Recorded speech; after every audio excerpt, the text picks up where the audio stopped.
തിയേറ്ററിലൊക്കെ cinema കാണാൻ പോകുമ്പോഴേ influence അഭിനയ സിനിമ കാണാൻ പോകുമ്പോ ചിലപ്പോ ചോദിക്കും കണ്ടോ അവരൊക്കെ അങ്ങനെ പറയാറുണ്ട്. അത് പിന്നെ എനിക്ക് സിനിമ തിയേറ്ററിൽ പോകുന്ന ഒരു ഇതായിരുന്നു, കാരണം നമ്മളൊക്കെ ആൾക്കാർ കളിയാക്കുമായിരുന്നു. പിന്നെ കുറെ കഴിഞ്ഞപ്പോ വിചാരിച്ചു എന്തിനാ കളിയാക്കട്ടെ എന്തെങ്കിലും നമ്മുടെ ദിവസം കയറും. പക്ഷെ ഒരിക്കലും ഹാഷറിനെ വെച്ച് കമ്പയർ ചെയ്യാൻ പറ്റത്തില്ല. കാരണം ഈ പറഞ്ഞ വിട്ട് ഇപ്പൊ ഏറ്റവും കൂടുതൽ ട്രെൻഡിങ് ആയിട്ട് ഇരിക്കുന്ന ഒരാളാണ്.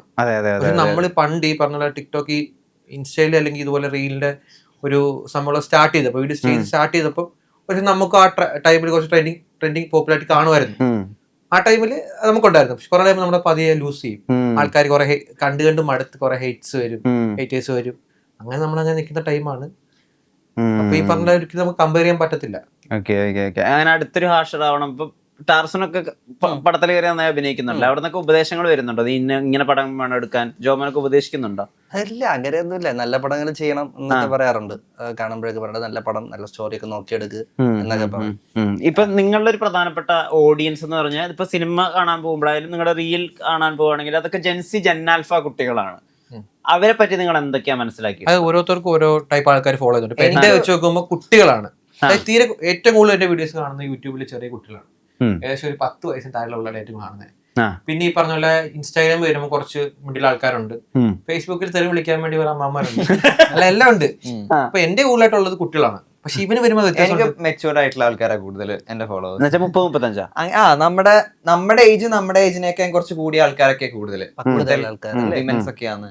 അങ്ങനെ എനിക്ക് എല്ലാ ആൾക്കാരും ഉണ്ട്, എല്ലാത്തിനുള്ള ആൾക്കാർ അവിടെ തന്നെ ഉണ്ട്. ചീത്ത വിളിക്കാനും വീഡിയോക്ക് നല്ല കമന്റ്. അല്ല ഏജ് ഗ്രൂപ്പ് ആരാ വരുന്നത്?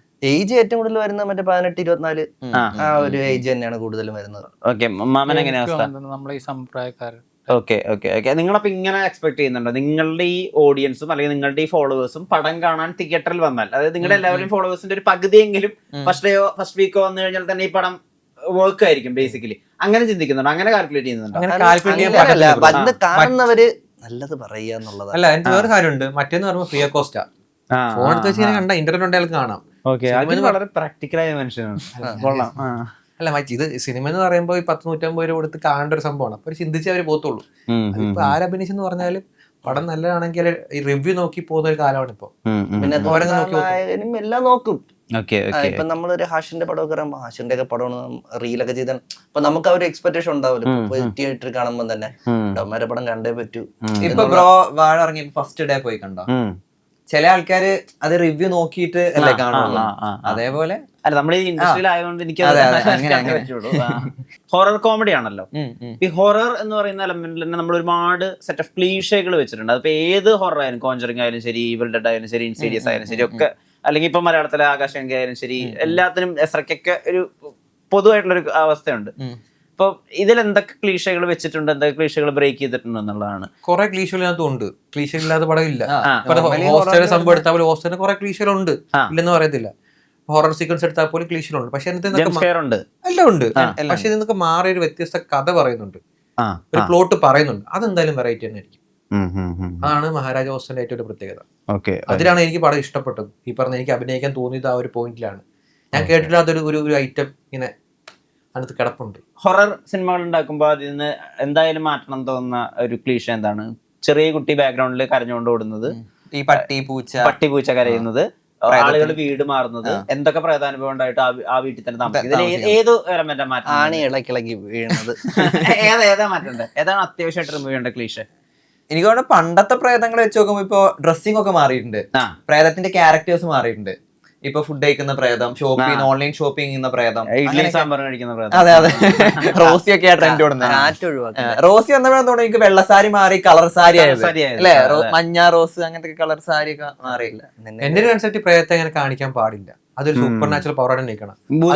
അപ്പൊ അത് പേടി കറക്റ്റ് ആയിട്ട് കിട്ടും. മറ്റേ പ്രേതത്തെ കാണിച്ചാൽ പ്രേതത്തിലുള്ള ആ ഒരു ഫീൽ വരും.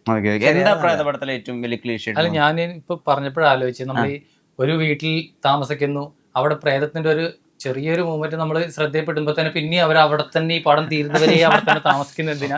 ഞാനൊക്കെയാണ് ഒരു ചെറിയ പ്രശ്നം തോന്നിക്കഴിഞ്ഞാൽ അപ്പൊ തന്നെ ആ വീട് വിട്ടു പോകും. ഇവർ ആ പടം തീരുന്നവരെ ആ വീട്ടിൽ തന്നെ ആയിരിക്കും. ഇംഗ്ലീഷ് ചെറിയ കൊച്ചിനൊക്കെ ഒരു റൂമൊക്കെ കൊടുത്തു.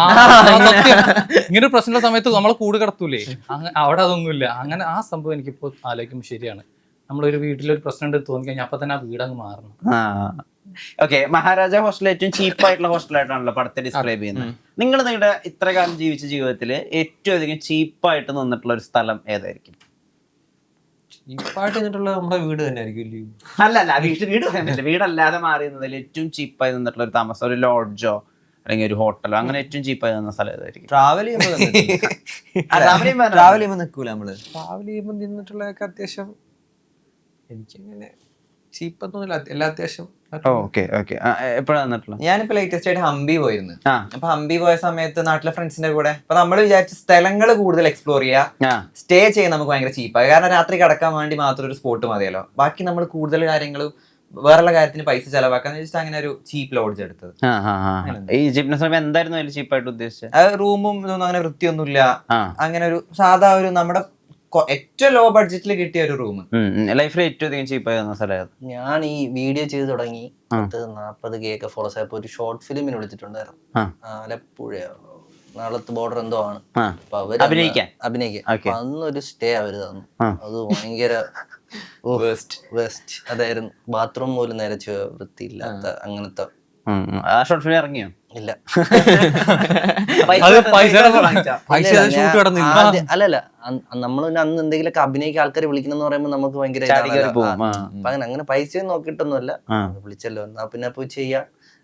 അല്ലല്ല, ഈ ആളുകൾ രജിസ്ട്രേഷൻ ഫീ എന്നൊക്കെ പൈസ വാങ്ങിയത് അങ്ങനെ ഒരുപാട് തട്ടിപ്പുള്ള. ഇല്ല അതങ്ങനെയല്ല, അല്ലാതെ വിളിച്ചതാ. വിളിച്ചു വന്നു. പക്ഷെ അത് എന്തോ കാർഡ് ഷൂട്ട് ചെയ്ത് കഴിഞ്ഞ് കോപ്പി ചെയ്തതിന്റെ ഇടയിൽ എന്തോ എറർ വന്നിട്ട് പിന്നെ അങ്ങനെ എല്ലാ ഷോർട്ട് ഫിലിം അങ്ങനെ പറ്റാറുണ്ട്. ഈ പറഞ്ഞ ഇവരുടെ പൈസ കാണത്തില്ല. ഇവരിങ്ങനെ എങ്ങനെയും നമുക്ക് തട്ടിക്കൂട്ടി ഒരു പടം എടുക്കണം, സിനിമ കയറുന്ന ലക്ഷ്യം കൊണ്ടായിരിക്കും ഷോർട്ട് ഫിലിം എടുക്കുന്നത്. അവരിലും പൈസ കാണുമ്പോൾ അവരെ കുറ്റം പറയാൻ പറ്റത്തില്ല. അങ്ങനെ ഏറ്റവും ലൈഫിൽ ചീപ്പായി എന്നൊരു സ്ഥലം അങ്ങനെയില്ല. ഞാൻ ഈ യാത്ര തമിഴ്നാട്ടില് എൻ്റെ കുറച്ച് വർഷങ്ങൾക്ക് മുമ്പ് യാത്ര ചെയ്തപ്പോൾ ഇങ്ങനെ ചീപ്പായിട്ടുള്ള, അതായത് ഫെസിലിറ്റീസ് കുറച്ച് വളരെ കുറഞ്ഞ ഒരു പഴയൊരു ബിൽഡിങ്ങിൽ താമസിക്കേണ്ടി വന്നിട്ടുണ്ട്. അല്ലാതെ അങ്ങനത്തെ എക്സ്പീരിയൻസ് ഒന്നും. ഈ കോളേജ്, നിങ്ങളുണ്ടായിരുന്ന ഒരു കോളേജ് കാലഘട്ടത്തിൽ നിന്ന് ഇപ്പത്തെ കോളേജ് ലൈഫ് വെച്ച് നോക്കുമ്പോ എത്ര കാര്യങ്ങൾ മാറിയിട്ടുണ്ട്? എന്തൊക്കെ ആളുകളുടെ ആറ്റിറ്റ്യൂഡ് മാറിയിട്ടുണ്ട്? സ്റ്റുഡൻസിന്റെ അത്ര പ്രായമൊന്നുമില്ല, കോളേജിൽ പഠിച്ചവര് ഒരുപാട് കാലം തന്നെ. ഇപ്പത്തെ കുട്ടികൾ എന്ന് വെച്ചാൽ അവർ നോട്ട്സ് എഴുതുന്നതിനായിരിക്കും കംപ്ലീറ്റ്ലി PDF ആയിട്ട് മാറിയാണ്. നമ്മുടെ PDF ഉണ്ട്. അതുപോലെ ഇപ്പൊ എല്ലാം വീഡിയോ ലെക്ചറുകളൊക്കെ ആയിട്ട് മാറിയിട്ടുണ്ടായിരിക്കും. അവരുടെയും ഈ പറഞ്ഞ പോലെ അന്ന് കോളേജിൽ നിന്ന് ഒരു ഷോർട്ട് ഫിലിം ഉണ്ടാക്കുന്ന ക്വാളിറ്റി അല്ല ഇന്ന് കുട്ടികൾ ഷോർട്ട് ഫിലിം ഉണ്ടാക്കുന്ന ക്വാളിറ്റി. അന്ന് കംപ്ലീറ്റ്ലി സെൽഫികളായിരുന്നു ഏറ്റവും വലിയ ട്രെൻഡിങ് എന്ന് വെച്ചാൽ ഇന്ന് അത് കംപ്ലീറ്റ്ലി റീലുകളാക്കി. അങ്ങനെ എന്തൊക്കെ മാറ്റങ്ങളാണ് ഇപ്പത്തെ കുട്ടികൾ? എനിക്ക് ഇപ്പൊ ഈ രാഷ്ട്രീയം പണ്ടൊക്കെ ഭയങ്കര രാഷ്ട്രീയ കൊല, ഞാൻ പഠിച്ച കോളേജിലൊക്കെ പണ്ട് ഈ രാഷ്ട്രീയത്തിൽ കൊലകളൊക്കെ നടക്കും. അങ്ങനെ നമ്മൾ ഇപ്പൊ അങ്ങനെയൊന്നും പറ്റി കേൾക്കുന്നൊന്നുമില്ല. ഉണ്ട്, സംഭവം ഉണ്ട്, ഇപ്പൊ ലിമിറ്റഡ് ആയി, ആൾക്കാർക്ക് മനസ്സിലായി തുടങ്ങിയതുപോലെ ഇതൊന്നും വലിയ കാര്യമൊന്നും ഇല്ല. ഈ പ്രണയത്തിൽ എന്തൊക്കെയാ ഷാമൻ മാറ്റങ്ങൾ വന്നിട്ടുള്ളത്? പ്രണയം എപ്പോഴും പൈങ്കിളി തന്നെയാ. അല്ല, ഈ ഇപ്പൊ പറയാൻ കേൾക്കുന്ന ഈ സിറ്റുവേഷൻഷിപ്പ്, ബ്രെഡ് ക്രംബ്ലിംഗ്, പിന്നെ സോഫ്റ്റ് ലോഞ്ച്, അത് ഞാൻ പറഞ്ഞുതരാം. ഈ കാര്യങ്ങളൊക്കെ അതേയുണ്ടോ? ഇതൊക്കെ സത്യാവസ്ഥയാണോ? ഇപ്പൊ പണ്ടത്തെ പോലെ അല്ലല്ലോ. ഇപ്പൊ എല്ലാരും ഡേറ്റ് ചെയ്യാൻ പോകുന്നുണ്ട്. ഇപ്പൊ ആൾക്കാര് ഭയങ്കര ചൂസ് ചെയ്യാ. ഇപ്പൊ നമ്മളൊരു ലൈഫ് പാർട്ട്ണറെ സെലക്ട് ചെയ്യുമ്പോൾ തന്നെ കുറെ ആൾക്കാരായിട്ട് ഡേറ്റ് ചെയ്ത് പോയിട്ട്, കാരണം ഒരുപാട് ഡിവേഴ്സ് ഇപ്പൊ കൂടി വരിക. ഇപ്പൊ നമ്മള് കല്യാണം കഴിക്കാൻ പോകുന്നതിന്റെ മുന്നേ തന്നെ കുറെ ആൾക്കാരായിട്ട് ഡേറ്റ് ചെയ്തിട്ട് നമുക്ക് പറ്റിയൊരു ക്യാരക്ടറിന് ഉള്ള ഒരു കുട്ടിനെയാണ് ഇപ്പൊ ആൾക്കാർ സെലക്ട് ചെയ്യുന്നത്. പണ്ടത്തെ പോലെ പെട്ടെന്ന് പോയി ഒരു വെള്ളം കൊടുത്ത് കല്യാണം കഴിക്കുന്നൊന്നും അല്ല ഇപ്പൊ. അതിൽ നിന്നൊക്കെ ഒരുപാട് കാര്യങ്ങൾ ആൾക്കാർ മാറി ചിന്തിക്കാൻ തുടങ്ങി. അത് നല്ലതല്ലേ? ഡേറ്റിന് പോകുമ്പോ എന്താ ശ്രദ്ധിക്കാറ്? ഞാൻ ക്യാരക്ടറാണ് നോക്കുക. ഫസ്റ്റ് ലുക്ക് തന്നെ നോക്കുക. ലുക്ക് നോക്കിയിട്ടാണ് നമ്മൾ ഡേറ്റ് ഫിക്സ് ചെയ്യുക. ഉറപ്പല്ലേ? എല്ലാവരും അങ്ങനെ തന്നെ ആയിരിക്കും. പിന്നെ അതിന് ശേഷം നമ്മള് ഫസ്റ്റ് ഒന്നും മനസ്സിലാവില്ല. പല ആൾക്കാരും ഫേക്ക് തന്നെ ആയിരിക്കും. പിന്നെ അങ്ങനെ സമയമെടുത്ത് അത് മനസ്സിലാക്കും. എനിക്ക് എന്താന്ന് വെച്ചാൽ എനിക്ക് എന്റെ വൈബിനെ പറ്റി അതേ ആളെന്നെ ആവണം എന്നുള്ള ആഗ്രഹം. ഇങ്ങനെ തുള്ളിച്ചാടി നടക്കുന്ന ഒരു ടൈപ്പ് ഓഫ് ആളാണ് എനിക്കിഷ്ടം. എനിക്കങ്ങനെ എന്റെ മാത്രം ഒപ്പീനിയൻ ആണ്. എനിക്ക് പേഴ്സണലി ഒതുങ്ങി കൂടിയ പെൺകുട്ടികളെക്കായും ഇപ്പൊ ഈ ചോക്ലേറ്റ് റോമ ടൈപ്പ് അങ്ങനെ ഭയങ്കര ആക്റ്റീവായി ഭയങ്കര ബോൾഡായി അങ്ങനെ ബോൾഡായിട്ട് ഡാന്ന് വിളിച്ചാ പോടാന്ന് വിളിക്കുന്ന പെൺകുട്ടികളില്ലേ, എനിക്ക് അങ്ങനത്തെ ആൾക്കാരെ